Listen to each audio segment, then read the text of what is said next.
autour de lui du vivant des personnes pour refaire un récit, parce que beaucoup de gens avaient écrit des récits de la vie de Jésus. Évangile, c'est la vie de Jésus, la bonne nouvelle de Jésus.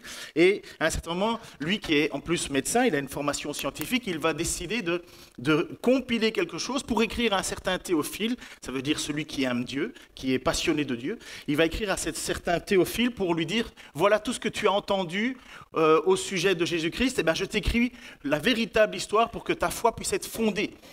Parfois, on croit certaines choses et on ne sait pas pourquoi on le croit, mais on le croit. Je ne sais pas si vous connaissez cette histoire d'une jeune femme qui, à chaque fois qu'elle mettait son roast beef dans le four, elle coupait un bout à gauche, elle coupait un bout à droite, et elle le mettait dans son plat. Et on lui posait la question, mais pourquoi tu fais ça? Eh bien, il dit, mais parce qu'on a toujours fait ça, ma mère a fait ça, ma grand-mère a fait ça. Oui, mais pourquoi vous le faites? Ah, je ne sais pas, moi c'est juste on le fait quoi. Et puis alors on a répondu, on a cherché, ils ont commencé à savoir en disant, mais petite maman, grand-maman, pourquoi est-ce qu'on coupe le bout?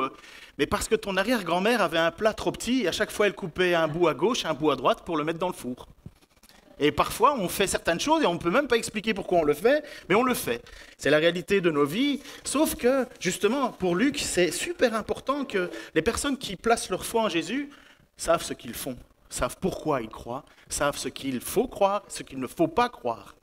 Savent comment Jésus a véritablement marché, fonctionné parmi nous. Et c'est pourquoi nous pouvons, et nous faisons en ce moment cette série, en tout cas moi je m'attelle à cette série, sur les témoins, les livres des actes, ceux qui ont été témoins. Puisque quand Luc écrit, il écrit et il va rechercher le récit des témoins oculaires. Vous pouvez lire tout ça dedans.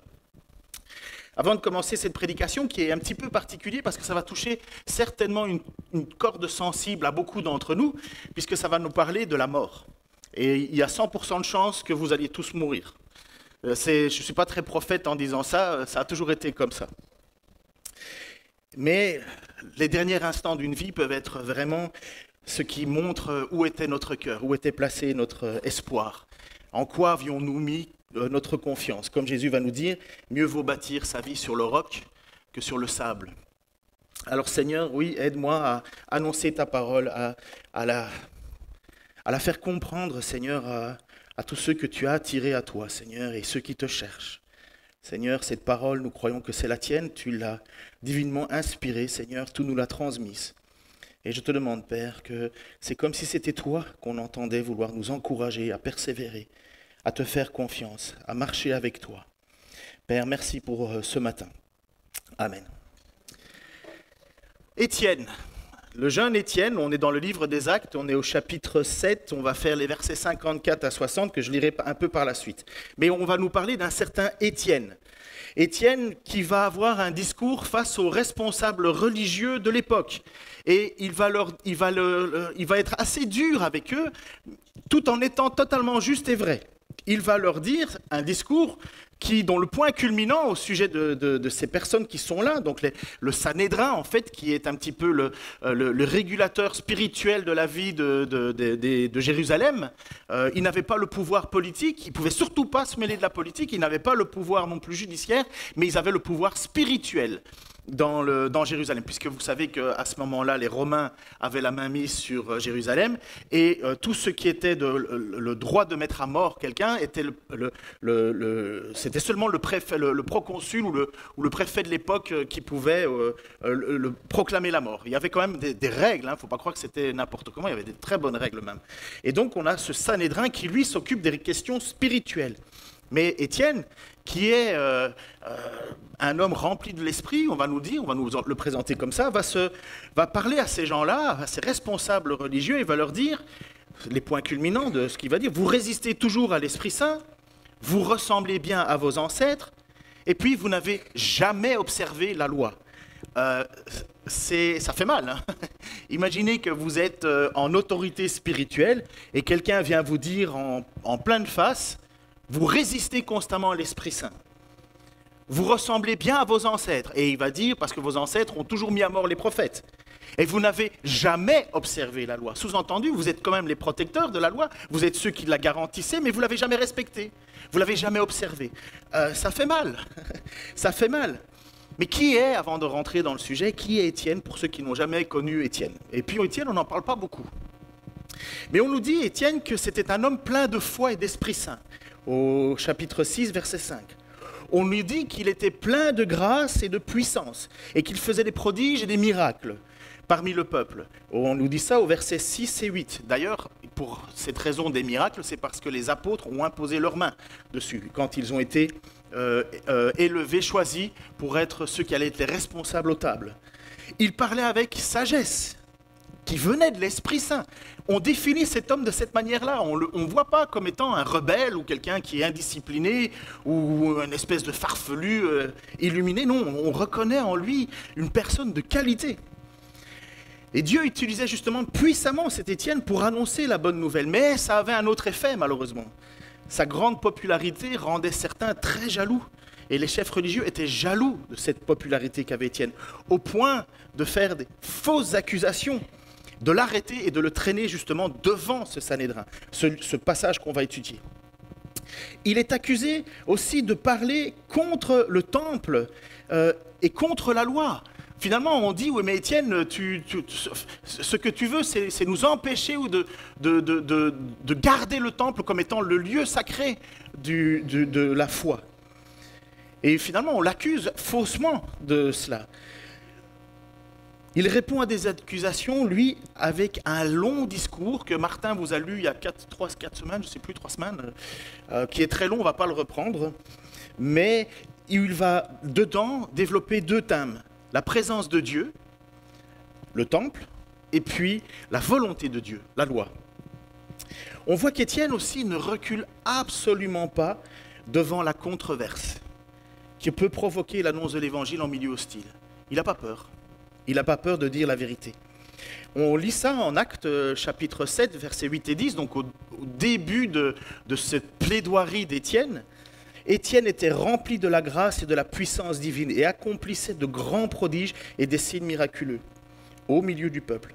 Alors des membres de la synagogue dite des affranchis, composés de juifs de Cyrène, d'Alexandrie, donc des juifs qui venaient de l'extérieur de Jérusalem, de Cilicie et de la province d'Asie, se mirent à discuter avec lui, mais il se montrait incapable de résister à la sagesse de ses paroles que lui donnait l'Esprit. Donc on voit qu'Étienne ne se laisse pas faire. Étienne parle avec eux et Étienne a les bons arguments. Étienne connaît les choses. On va voir pourquoi après. Et Étienne va axer son discours envers les responsables religieux sur 2 axes. Il y a 2 choses qu'Étienne veut mettre en avant de ces responsables religieux. Premièrement, ils ont tort d'enseigner que Dieu était avec eux simplement parce qu'ils étaient les gardiens du temple. Car Dieu est avec tous ses vrais serviteurs partout où ils se trouvent. C'est pour ça qu'il va parler d'Abraham, il va parler de Moïse, toutes des personnes où le temple n'existe pas. Mais pour les chefs religieux, puisque nous sommes les gardiens du temple, c'est nous que Dieu a choisis pour se révéler au monde. Et donc il y avait cet orgueil de dire, c'est nous les vrais. Et puis une deuxième chose, Étienne leur fait comprendre qu'ils ont tort de penser que les gardiens de la loi transmise par Moïse leur assuraient d'être approuvé par Dieu, mais que ce n'était pas le fait de posséder la loi de Moïse qui rend approuvé de Dieu. Sous-entendu, c'est pas parce que eux ont reçu le devoir de transmettre la parole que ça fait de eux des personnes extraordinaires. Jésus va les traiter même d'hypocrites en disant à d'autres, écoutez ce qu'ils vous enseignent, mais ne les imitez pas. Écoutez ce qu'ils vous enseignent parce que la loi, elle est vraie, elle est bonne, elle est juste, elle vient de Dieu, mais ne les imitez pas. Et donc, forcément, Étienne, toujours rempli de ce Saint-Esprit, de cette sagesse, de la présence, le Saint-Esprit, c'est la présence de Dieu en lui, va passer de coupable, puisqu'on l'accuse de vouloir détruire le temple, de vouloir détruire la loi, il passe d'accuser, cette fois-ci, de coupable à accusateur. Pardon. C'est lui qui va devenir maintenant l'accusateur de ceux qui le prennent et qui lui intentent un faux procès. Et finalement, il va leur parler parce que son but, à lui, c'est de vérifier leur caractère, de vérifier leur motivation. C'est ça qu'Étienne va leur mettre en avant. Il ne va pas dire, c'est pas parce que vous êtes les gardiens du temple et que vous êtes les gardiens de la loi que vous êtes à la bonne place. Vous savez, c'est l'idée de, tu m'obéis parce que c'est moi le chef. Qui aime ça? Si vous avez un chef qui est hypocrite, menteur, voleur, parce que c'était ce qui se passait malheureusement, n'oubliez pas que Jésus a choté dans les tables de vendeurs, a dispersé les... Parce qu'il avait dit, vous avez fait de la maison de mon père une maison de voleurs. Et donc, vous avez des chefs qui vous disent, tu m'obéis parce que je suis chef. Point à la ligne. Étienne leur prend droit devant en disant, non. C'est tes motivations qui comptent aux yeux de Dieu. C'est ton caractère qui compte aux yeux de Dieu. Ce n'est pas tes traditions qui comptent aux yeux de Dieu. Ce qui compte aux yeux de Dieu, c'est l'amour que tu manifestes pour Dieu. Ça a du poids. Et évidemment, quand Étienne parle comme ça, ben ça fait grincer des dents. Parce qu'on leur enlève toutes leurs prérogatives. Mais c'est moi le chef. Mais prouve-le que tu es le chef par ton caractère, par ton amour, par ton service, par ta consécration. Et il va résumer en même temps, et bon, Étienne, il n'a pas pris le chemin de la facilité, il va les traiter d'hommes au cou raide, incirconcis de cœur et d'oreille, ça veut dire non pas renouvelés, ils n'ont pas le cœur à Dieu. La circoncision, c'était le signe de l'appartenance au peuple de Dieu. Et il dit, mais vous n'avez pas la circoncision du cœur ni des oreilles. En fait, vous voulez vivre votre vie comme vous l'entendez. Vous vous opposez toujours au Saint-Esprit comme vos pères l'ont fait, puisque les prophètes, Dieu en a envoyé plus d'un. Les prophètes, ce sont des envoyés de Dieu, des apostolos. Et qu'est-ce qu'a fait le peuple les 3 quarts du temps? Relisez le livre de Jérémie, relisez le livre d'Ézéchiel. Ce sont tous des livres, et surtout Jérémie, ce sont des gens qui sont les seuls vrais prophètes au milieu de faux prophètes, et on les persécute constamment, ces prophètes-là. Parce qu'on ne veut pas entendre ce que Dieu nous annonce, on veut entendre ce que l'on a envie d'entendre. Ce qui nous fait du bien, ce qui nous protège, ce qui nous sécurise. Mais ce que Dieu veut, c'est qu'on lui obéisse parce qu'il est Dieu. C'est le seul qui mérite quand même d'être suivi. Et il va leur dire justement aussi, vos pères ont mis à mort les prophètes qui annonçaient à l'avance la venue du juste. Le juste, c'est Jésus-Christ, dont vous êtes devenus maintenant les meurtriers. Vous entendez qu'Étienne est en train de leur dire que non seulement ils ont cru qu'ils étaient les défenseurs de la volonté de Dieu, mais au contraire, là, Étienne leur dit non, c'est vous qui avez tué le juste que le peuple devait recevoir. L'espérance, le cadeau, le Messie, vous l'avez tué. Oula, ça devait commencer à chauffer dans leur il y a un truc dans la caboche. On dit ça ici en France, ça chauffait dans la caboche. La caboche, c'est la tête. Et puis il va leur dire, vous avez reçu la loi et vous ne l'avez pas gardée. Alors à votre avis, qu'est-ce que ça fait? Qu'est-ce que ça produit? Quand ma mère, elle me disait toujours ça, je sais que ça allait pas bien se passer quand elle me disait ça, elle me dit, Ken, viens un peu ici. Non, elle m'appelait Kenneth à ce moment-là. Kenneth, viens un peu, j'ai un œuf à peler avec toi. Ça, c'était son expression favorite. Et puis, quand elle me disait des trucs, elle me dit, ça te fait pas plaisir hein, qu'on te dise tes 4 vérités. Voilà. Bon, à l'époque, j'étais loin d'être très recommandable, et ma mère avait bien raison sur beaucoup de points, mais je ne voulais pas le savoir, bien sûr. Et qu'est-ce que ça a produit dans le cœur de ces responsables religieux? Eh bien, on va le lire. À ces mots, ceux qui siégeaient au grand conseil devinrent fous de rage. Ils grinçaient des dents contre Étienne. Vous avez déjà été fou de rage au point de grincer des dents? Vous savez, vous faire mal vous-même, là. À ces mots, ils devinrent fous de rage. Mais lui, c'est ça beau, le contraste, rempli du Saint-Esprit, leva les yeux au ciel et vit la gloire de Dieu. Et Jésus, debout à la droite. Alors il s'écria, « Écoutez, je vois le ciel ouvert et le Fils de l'homme debout à la droite de Dieu. » À ces mots, ils se mirent à vociférer et à se boucher les oreilles. D'un même élan, ils se ruèrent sur lui, le traînèrent hors de la ville et le tuèrent à coups de pierre. Les témoins avaient déposé leurs vêtements aux pieds d'un jeune homme nommé Saül, ou Saul, je ne sais plus comment on dit, Saul. Pendant qu'ils jetaient des pierres sur lui, Étienne priait ainsi, « Seigneur, reçois mon esprit. » Puis il tomba à genoux et de toutes ses forces lança un dernier cri, « Seigneur, ne leur demande pas compte de ce péché. » Après avoir dit ces mots, il expira. Ouh, ça barde pour Étienne. Est-ce que c'est une fin tragique? Ben oui et non. Oui et non. Étienne, alors que le texte nous dit clairement, rempli de l'esprit, rempli de sagesse, rend ses adversaires fous de rage. Ma question qu'on peut déjà se poser, est-ce que c'est une faute de rendre ses adversaires fous de rage en leur disant leur vérité spirituelle? Est-ce une faute de rendre ses adversaires fous de rage en leur disant des vérités spirituelles? Pourtant, Jésus nous enseigne quand même dans les béatitudes où il est dit « Heureux ceux qui procurent la paix, car ils seront appelés fils de Dieu ». Comment on fait? Est-ce qu'à ce moment-là, nous avons Étienne qui procure la paix?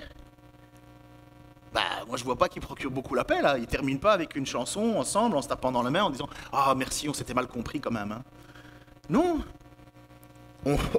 Étienne, rempli du Saint-Esprit, pousse ces gens fous de rage. Et pourtant, Jésus nous dit « Heureux ceux qui procurent la paix, car ils seront appelés fils de Dieu. » Est-ce qu'Étienne ne serait pas fils de Dieu? La question ici, ce n'est pas d'être des pacificateurs, comme nous le concevons, avec des accords, des négociations. Mais la paix doit être le fruit de la justice. Tout comme Jésus qui va dénoncer l'hypocrisie, l'injustice, l'idolâtrie, la débauche, les cœurs durs. La paix n'est pas faite comme si le mal n'existait pas. La paix, c'est de faire en sorte que la justice triomphe. La justice de Dieu.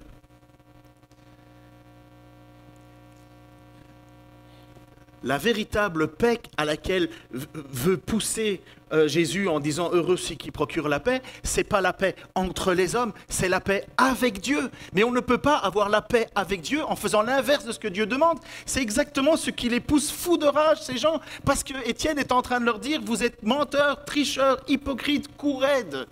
Vous avez l'apparence d'être saints, mais vous ne l'êtes pas. » Un artisan de paix est avant tout un artisan de justice aux yeux de Dieu. C'est pourquoi nous pouvons comprendre que Étienne, à ce moment-là, est véritablement bien dans son rôle, même si en face, il grince des dents. Mais Étienne, attention, faites bien attention, Étienne n'a pas pris de bâton, de pierre, il ne les a pas jetés contre eux, il ne s'est pas battu, il n'a utilisé que des paroles. Mais ces paroles étaient vraies, étaient justes, elles étaient droites. Mais d'où vient sa force à Étienne? Parce que le Sanhédrin, c'est plus la foule autour de lui, ça doit être impressionnant. Nous, on n'ose déjà pas dire à notre voisin qu'on est chrétien, alors lui, devant tout le monde, là, il se prend, il va se prendre une volée, hein, une volée de cailloux. Mais d'où vient sa force? D'où vient cette sérénité? D'où vient cette paix? D'où vient cette assurance, cette autorité? Jésus l'a dit. Jésus l'a dit. Dans Luc, vous savez, celui qui a écrit à la fois l'évangile de Luc et le livre des Actes. En Luc chapitre 12, versets 11 et 12, il est dit « Quand on vous traînera dans les synagogues, devant les dirigeants et les autorités, ne vous inquiétez pas au sujet de ce que vous aurez à dire pour votre défense, ni la manière dont vous la présenterez, car le Saint-Esprit vous enseignera à l'instant même ce que vous devez dire. » Étienne est pleinement et clairement dans ce rôle-là à ce moment-là. Il parle avec l'assurance que donne le Saint-Esprit. Dans les conditions que Jésus a dit, lorsqu'on vous traînera devant les synagogues ou devant les dirigeants et les autorités. Et c'est exactement ce qu'on a fait avec Étienne. On a inventé un faux procès, une fausse accusation, et on l'a traîné devant le Sanhédrin. Après ça, on l'a traîné à l'extérieur de la route. Et Jésus dit, quand on vous traînera dans les synagogues, les dirigeants, ne vous inquiétez pas de ce que vous devez dire. Mais alors il faut réfléchir, c'est quoi ne pas s'inquiéter quand on va se prendre des cailloux en pleine face? C'est quoi l'inquiétude? Est-ce qu'Étienne s'inquiète pour sa vie? Est-ce qu'Étienne s'inquiète pour son confort? Est-ce qu'Étienne se dit, tiens, d'un coup, il va y avoir une espèce de bulle spirituelle autour de moi et tous les cailloux vont rebondir et aller directement dans leur figure à eux? C'est quoi la paix qu'Étienne a? C'est quoi que nous voulons défendre à tout prix? Qu'est-ce qu'Étienne désire défendre à tout prix? Sa propre vie ou la vérité? Est-ce qu'il désire protéger sa réputation en négociant? Non. Il s'inquiète de la dureté de cœur de ses responsables religieux. Il s'inquiète qu'ils luttent contre Dieu. Parce que c'est ça, être un artisan de paix. Il s'inquiète de leur sort spirituel. Il s'inquiète de leur avenir. Il s'inquiète qu'ils luttent contre Dieu lui-même. Et c'est pourquoi il ne se tait pas. Et c'est pourquoi le Saint-Esprit l'assiste devant ces gens qui devaient être normalement les propagateurs de la parole de Dieu. C'est eux qui devaient annoncer le Messie, qui devaient en être heureux de l'accueillir. Non, ils l'ont fait mourir. Et puis il y a ce moment incroyable.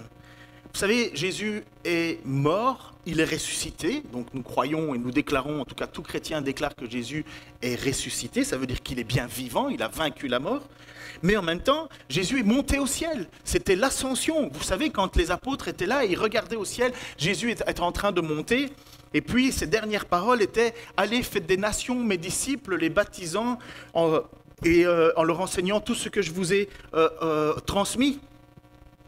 Et là, Étienne, lui, il voit Jésus dans les lieux célestes.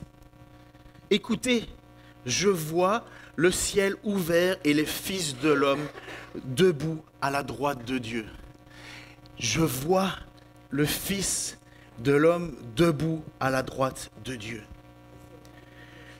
Vous inquiétez pas, c'est pas fini. Hein. Mais les musiciens viennent quand même. Quand j'ai dit vous inquiétez pas. Jésus debout à la droite de Dieu. Il est appelé Fils de l'homme. Qu'est-ce que ça veut dire Fils de l'homme? Ça veut dire que quand Jésus est venu au milieu de nous, il s'est incarné dans la nature humaine. Il sait ce que c'est que la souffrance. Il sait ce que c'est que la trahison. Il sait ce que c'est que voir des gens qui résistent constamment autour de lui. Et là, nous avons l'homme parfait, le deuxième Adam, debout à la droite de Dieu. Il est là, Étienne, et il contemple, alors que les gens autour de lui sont fous de rage. Il contemple, lui, Jésus-Christ, debout. Qu'est-ce qui peut être plus épanouissant, transcendant que ce moment pour Étienne? Qu'est-ce qu'il peut avoir de plus important pour lui à ce moment-là de sa vie, même dans un danger imminent? Est-ce qu'il a encore ressenti à ce moment-là les coups de pierre lorsqu'il regardait et qu'il voyait Jésus debout? Non, le texte nous dit, il s'est endormi. Certainement qu'une pierre avait atteint à la tête, mais j'affirme que Étienne a eu une belle mort. Lorsque vous allez dans les personnes ou que vous êtes proche des personnes qui sont en train d'agoniser, l'horreur est proche, il y en a beaucoup qui sont dans une inquiétude phénoménale, regrettant tout ce qu'ils peuvent regretter. Déjà, je regrette de ne pas m'être réconcilié avec mes enfants, je regrette ceci, je regrette cela. Dis-leur, vous avez des situations parfois dramatiques où la famille ne veut même pas assister au dernier moment de la vie d'une personne, et pas parce qu'elle était parfaite, hein, le tango ça se danse à deux, hein, mais il y a des moments et des situations, mais véritablement horribles. Mais à ce moment-là, Étienne, lui, vit un décès dramatique, mais tellement plein d'espoir, parce qu'il peut dire « Je vis Jésus debout ». C'est quoi quelqu'un debout? Pourquoi est-ce que Jésus est debout? Pourquoi cette petite annotation « Le Fils de l'homme debout à la droite de Dieu » Parce qu'il l'accueille, parce qu'il est témoin, parce qu'il voit Étienne en train de défendre la réputation de son père devant des gens qui sont hypocrites, mais qui ont le pouvoir religieux. Étienne se tient debout, on lui jette des cailloux, il va mourir dramatiquement. C'est pire, c'est horrible, il faut des piles. C'est horrible la lapidation. Ça se pratique encore aujourd'hui, mais c'est horrible. Mais imaginez que Étienne, lui, pendant ce moment-là, il voit Christ debout. Debout, ça veut dire « Je suis avec toi. Je suis là, je suis à tes côtés et tu vas venir ici avec moi. » Il se lève pour accueillir Étienne en train de vivre ce moment où le Saint-Esprit est avec lui et Étienne se tient droit dans la vérité. Et voilà, on va chanter un chant qui pour moi est véritablement un chant qui... Ben souvent je pleure avec ce chant, c'est pour ça que je suis déjà en train d'être ému avant qu'on le chante, vous imaginez? La première fois que j'ai entendu ce chant, c'était un chant qui m'a fait dire... C'est ça le plus important. C'est ça en fait être chrétien. C'est quoi être chrétien si ce n'est que d'attendre le nouveau ciel, la nouvelle terre où la justice habitera? C'est quoi être chrétien si ce n'est que d'être à côté de celui que l'on prie, que l'on ne voit pas, que l'on n'a jamais entendu, vu, que l'on ne connaît que de sa réputation qui nous est transmise? Qui n'a pas envie d'être à côté de celui qui dit « Je suis mort pour tes péchés, je t'offre une nouvelle vie ». Qui n'a pas envie d'être avec lui? Je suis étonné quand je vois des chrétiens qui disent « Moi, je ne veux pas mourir ». Mais ce monde est horrible comparativement à ce qui nous est offert de l'autre côté. C'est l'espoir et c'est le seul but ultime, c'est la seule chose que les chrétiens ont. C'est l'assurance de la résurrection pour vivre avec Dieu.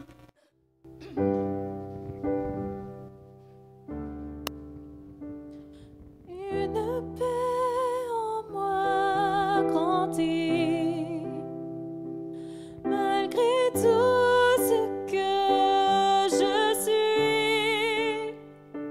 J'ai trouvé un sûr appui.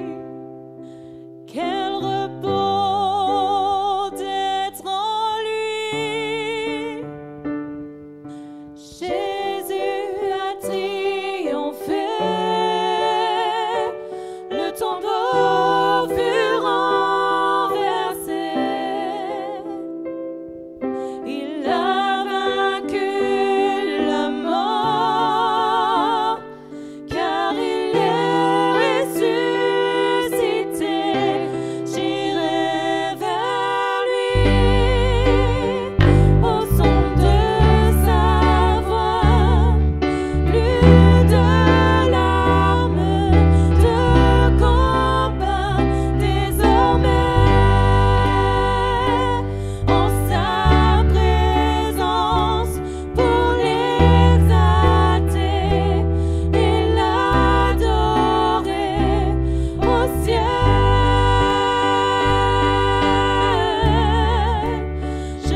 le chant. Je vous en prie, asseyez-vous. Mais est-ce que vous pouvez avoir cette assurance de dire « Au ciel, je serai avec lui ». Parce que c'est ça le cadeau qui est offert en Jésus-Christ. C'est ça la grâce qui est offerte, le pardon qui est offert. Nous ne méritons pas d'être à cette place-là, au ciel, avec lui. Mais il nous l'offre parce que Jésus, Fils de Dieu, déclaré dans l'Épître aux Romains, déclaré Fils de Dieu avec puissance lorsqu'il fut ressuscité. À ce moment-là, Jésus a vaincu la mort. Mais pourtant, on meurt tous. Qu'est-ce que ça veut dire, vaincre la mort, si finalement on meurt tous? Ce qui prouve qu'Étienne est un homme qui mérite le qualificatif d'homme rempli de Saint-Esprit, c'est écrit au verset 60, « Puis il tomba à genoux et de toute force lança un dernier cri. « Seigneur, ne leur demande pas compte pour ce péché. » Après ces mots, il expira. Cette mort d'Étienne montre que cet homme dépasse la colère. Son but est atteint, il a défendu l'honneur de Dieu. Et une preuve lui a été donnée de cette assurance en Christ, puisqu'il a vu Christ debout à la droite de Dieu. Et Étienne meurt de la même manière que Jésus est mort. Quand Jésus pria, « Père, pardonne-leur, parce qu'ils ne savent pas ce qu'ils font. » Cette prière d'Étienne, elle a eu un écho favorable pour ceux qui le savent pas. À ce moment-là, Saül, puisqu'il nous est dit qu'on déposait les vêtements aux pieds de Saül, Saül est devenu l'apôtre Paul. Mais à ce moment-là de l'histoire, l'apôtre Paul était le plus terrible opposant de l'Église et des chrétiens. Il était le plus farouche. Il allait dans les maisons, on verra ça dans les textes un peu plus loin. Il allait dans les maisons, il faisait sortir des gens, il les traînait en justice, il les faisait mourir. Et lorsqu'on dit qu'on déposait les vêtements aux pieds de Saül, il ne s'occupe pas du vestiaire. C'est pour dire qu'il approuvait ce moment-là. Mais les gens qui retirent leurs vêtements, c'est pour lancer plus fort un caillou. Hein. Que dire et que retenir de tout cela, de tout ce que l'on a vu ? Ça nous rassure, à nous chrétiens, de notre destinée. Souvent, on entend parler de destinée. Destinée, rentrer dans sa destinée, accomplir sa destinée. C'est du pipeau les 3/4 du temps. En fait, ça, ou 10 heures de bonne aventure, ou un bonbon qu'on cache au restaurant chinois, c'est pareil, quoi. La destinée, c'est être au ciel avec lui. Ça, c'est la destinée. Peu importe le moyen, peu importe la façon. Et qu'est-ce qui se passe finalement avec nos frères et nos sœurs qui sont décédés avant nous, Qu'est-ce qui se passe puisqu'on fait comment la différence entre un corps d'un chrétien et un corps d'un non-chrétien, d'un cadavre? Où est la différence? À quoi servit ça? À quoi servit finalement de croire toute sa vie pour finalement mourir? Et pour Étienne de mourir d'une manière si dramatique et pour d'autres mourir sans avoir accompli leur destinée? Et parce qu'ils sont morts pauvres, parce qu'ils sont morts rejetés? Est-ce que finalement toutes ces promesses étaient vaines? Est-ce que tout ça était inutile? Est-ce que tout ça c'est du vent? Eh bien l'apôtre Paul, qui était présent ce jour-là et à qui il avait donné son approbation pour la mort et la lapidation d'Étienne, lorsqu'Étienne a prié en disant « ne leur demande pas compte de ce péché », ça s'est accompli pour la vie de l'apôtre Paul, qui autrefois s'appelait Saul, Saul de Tarse. Et Saul va écrire à un certain moment à une église, l'église de Thessalonique, aux Thessaloniciens, et qui eux aussi se posent la question, mais finalement, quel est l'avantage d'être chrétien puisqu'on est mort, puisqu'on meurt? Ils étaient convaincus que les chrétiens sont les seuls qui ne sont jamais malades, sont jamais en panne, sont les rois du monde. Et finalement, ils se disent, mais finalement, on meurt. C'est quoi le but? Est-ce qu'on a raté quelque chose? Et voilà comment Paul va leur écrire. Nous ne voulons pas, frères et sœurs, que vous laissiez dans l'ignorance au sujet de ceux qui sont décédés, afin que vous ne soyez pas tristes de la même manière que le reste des hommes qui n'ont pas d'espérance. En effet, puisque nous croyons que Jésus est mort et ressuscité, nous croyons aussi que Dieu ramènera par Jésus avec lui ceux qui sont morts. Voici ce que nous déclarons d'après une parole du Seigneur. Nous qui serons restés en vie au moment où le Seigneur viendra, nous ne précéderons pas ceux qui sont morts. En effet, au signal donné, sitôt la voix de l'archange et le son de la trompette divine retentiront, le Seigneur lui-même descendra du ciel. Et ceux qui sont morts, unis à Christ, ressusciteront en premier lieu. Nous, qui serons restés en vie à ce moment-là, nous serons enlevés ensemble avec eux dans la nuée pour rencontrer le Seigneur dans les airs. Ainsi, nous serons pour toujours avec le Seigneur. Encouragez-vous donc mutuellement par ces paroles. Ainsi, nous serons toujours avec le Seigneur. Et Étienne, dans ce livre des Actes, est le premier à avoir vu cette assurance. Peu importe ce qu'il était en train de vivre à ce moment-là, il savait que Jésus l'accueillait. Mais n'oublions pas quand même le point important. Parce que Étienne, il est bien là où il est. Il est bien, il est tranquille. Il a accompli sa tâche, il a gardé la foi. Il a combattu le bon combat. Mais n'oublions quand même pas ce que Étienne reproche aux gens autour de lui. Homme au cou raide, incirconcis de cœur et d'oreille, vous vous opposez toujours au Saint-Esprit. Vous avez reçu la loi, mais vous ne l'avez pas gardée. Mes amis, nous vivons dans une société où chacun d'entre nous là, a une Bible, ou peut avoir une Bible à la maison, 1,50 €. Moins cher qu'un kebab. Et qu'est-ce qu'on en fait? Qu'est-ce qu'on en fait de cette parole? Qu'est-ce qu'on en fait de ces espoirs? Qu'est-ce qu'on en fait de tout ce qui nous est donné? Qu'est-ce qu'Étienne est en train de leur dire? Vous avez la loi, mais vous ne la gardez pas. À quoi ça sert? Et c'est pourquoi tous ceux qui ont placé leur foi en Christ. Et comment on peut placer sa foi en quelqu'un qu'on ne connaît pas? Comment est-ce qu'on peut connaître le Christ si ce n'est que d'entendre sa parole? Ce que justement Luc a écrit, tout ce que vous avez, j'ai rassemblé toutes les histoires qui parlent de Jésus et je vous les ai écrits afin que votre foi soit solide. Et voilà ce que Étienne a reçu en retour. Homme plein de sagesse, rempli de foi, de Saint-Esprit, il a placé sa confiance en Christ. Il a vu Christ au ciel l'accueillir. Je vais aller cet après-midi au chevet d'une personne qui est en panique parce qu'elle est en train de décéder. Rien qu'au téléphone, j'entendais sa voix vibrer. Et je me dis, mais cet homme a entendu tellement souvent l'Évangile. Tellement souvent il a entendu l'Évangile. Il est passé à côté. Il passe à côté. J'espère, je prie pour que cette rencontre que je vais pouvoir avoir tout à l'heure fasse que quelque chose s'ouvre. Mais mes amis, ce n'est pas ceux qui disent « Seigneur, Seigneur ». C'est ceux qui font sa volonté. Et c'est à cela que nous sommes appelés à vivre ensemble. Tu peux t'approcher pour la présidence, les musiciens, je sais pas.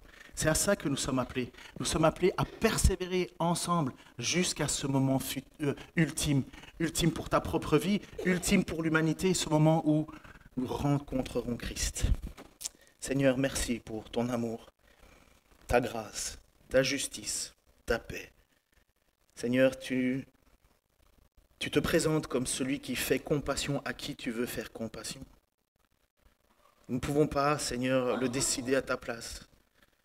Nous pouvons que t'implorer de nous faire grâce. Et nous pouvons que te remercier de nous avoir fait grâce. Seigneur, je te prie que nous n'ayons pas le cœur dur, que nous n'ayons pas les oreilles fermées, mais que nous acceptions, Seigneur, ce que tu nous dis à notre sujet, que tu es le seul et unique chemin pour arriver au Père. Que si tu ne payes pas pour nos offenses, si tu ne payes pas pour nos péchés, nous en sommes encore accablés. Alors je te remercie, Seigneur, que nous pouvons avoir la certitude que tu as tout payé. Tu nous demandes d'avoir confiance en toi, de mettre notre foi en toi. Et je te demande, Père, que chacun d'entre nous ici puisse prendre cette décision de ne désirer rien d'autre que toi. Tu nous dis, Seigneur, cherchez d'abord le royaume de Dieu et sa justice, et toutes choses vous seront données par la suite. Seigneur, que désirer de plus que toi, comme Étienne à ce moment-là, ce dernier moment de sa vie, Seigneur, où il te voit, comme c'est mon plus grand espoir, Seigneur, te voir. Merci, Père, pour ton amour. Amen.